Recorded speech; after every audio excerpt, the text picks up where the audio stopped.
school district, like a school board, but then I'd be queer and they'd be like, what? And I'd be like, critical race theory. I am white. I have a lot of white guilt. I carry it on my sleeve right next to my heart. People look at me and they're like, ranch dressing. And then they hear me talk, here I have a foul mouth, and see I have some rhythm, and they're like, with sriracha.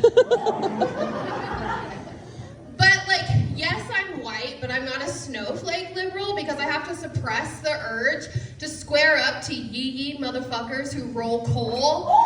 Like, I see a truck and I see the guy get out and I'm like, let's fight. I know I wouldn't win, but it's the spunk that counts.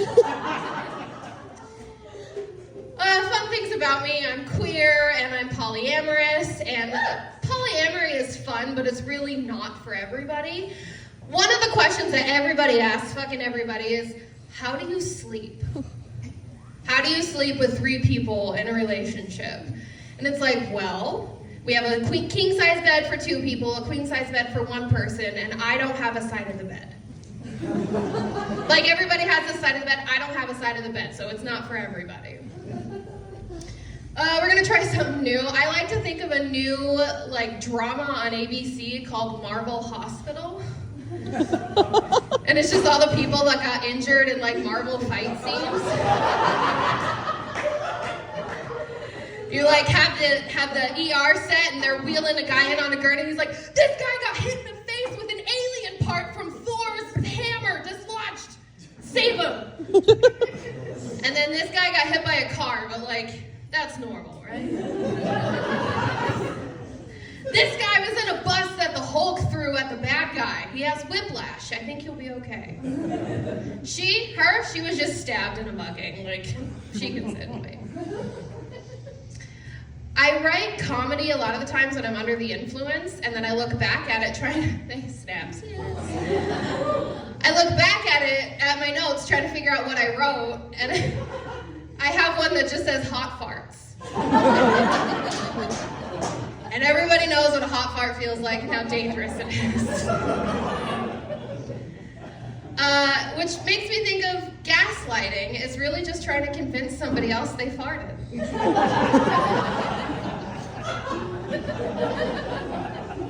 You ever realize when somebody goes, what's that smell? Your first instinct is to, why?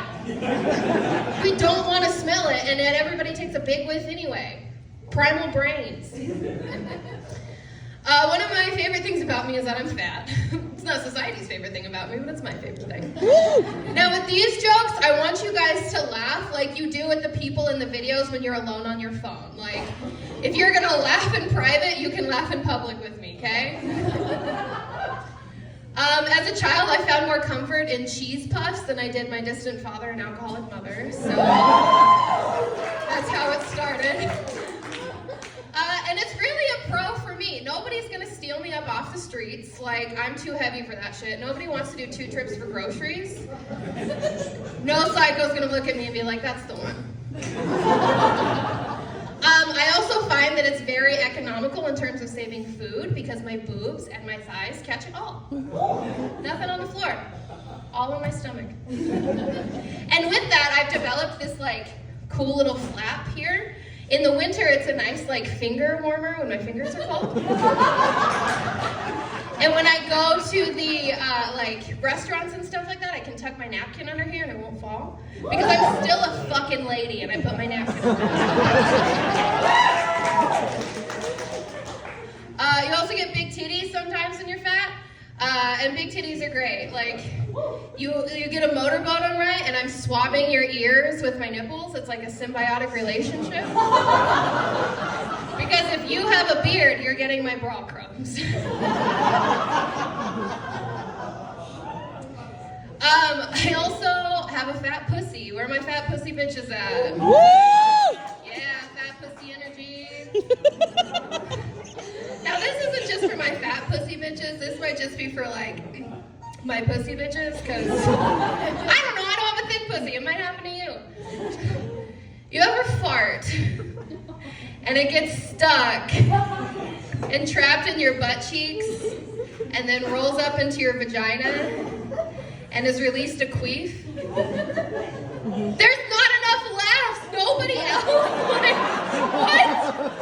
It's a very vulnerable thing for. Yeah, give me. Laugh. Really? Not as many. Okay, I thought that was a common like pussy problem. It turns out it's not. It's too real. It's too real. Just being vulnerable as fuck on stage. Oh, I don't know if I should. Well then, so I don't know if this next one's gonna work, cause like juicy pussy problems.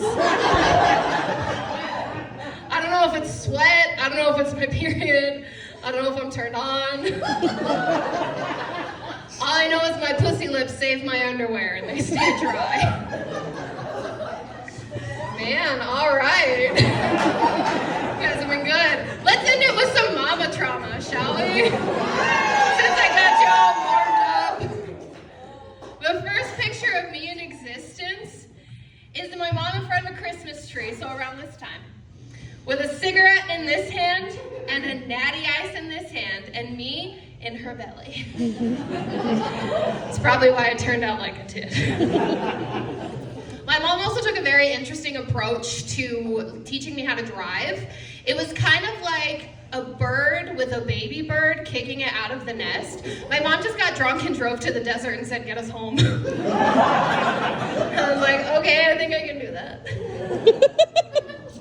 I grew up in South Clifton. Anybody else from South Clifton? Yeah, my two people. Awesome. We are, to be fair, we are east of 7th, so I get it. The Clifton food, thank you. The Clifton food pyramid, at the bottom we have ramen, easily attainable foods. In the middle we've got some Monster and gas station snacks, and at the top we got meth. Because ain't nobody need that like sugar. Yeah? So one of the things that I like about myself is I'm open. People feel comfortable telling me things. I try to create spaces that are just comfortable for people. But what I don't try to create is a space for people to tell me poop stories. And they do it anyway. So I've collected so many poop stories over the years that I think it's finally time I share one with all of you. Perfect setting, right? I've already told you about my fat pussy. Let's talk about a time I almost shit myself. I was living with my roommate, and our apartment was set up where we each had our own bedroom and our own bathroom and then a garage. We were out drinking. We stopped at, I was in Denver at the time, we stopped at Jack in the Box. Got home, ate some Jack in the Box. I had brought a guy home. We did whatever. I wake up the next morning. Who's had Jack in the Box before? Yeah, you know what happened. I was laying in bed, sleeping real good, comfortable, and I get a warning grumble that wakes me up. So you know that's like serious. And everybody knows you get 3 warning grumbles before it's all games, all bets are off. Well, I could use my bathroom, but the walls are paper thin, and this guy I brought home, I'm like, I don't want you to hear me shitting my brains out. So I think, okay, I'm gonna use my roommate's bathroom. She's showering. When I find out she's showering, I get the second warning grumble. So what do? I grab the Jack in the Box bag off of my coffee table, run to the garage, roll it down a little bit to widen it, and I shit my brains out in a Jack in the Box bag. It was only after I've made a mess that I realized the napkins I could have used are in the bag. So I just have to pull trowel and figure it out. You want to know the worst part of that fucking story? It's not mine, and you can't trust me with shit. Thank you all so much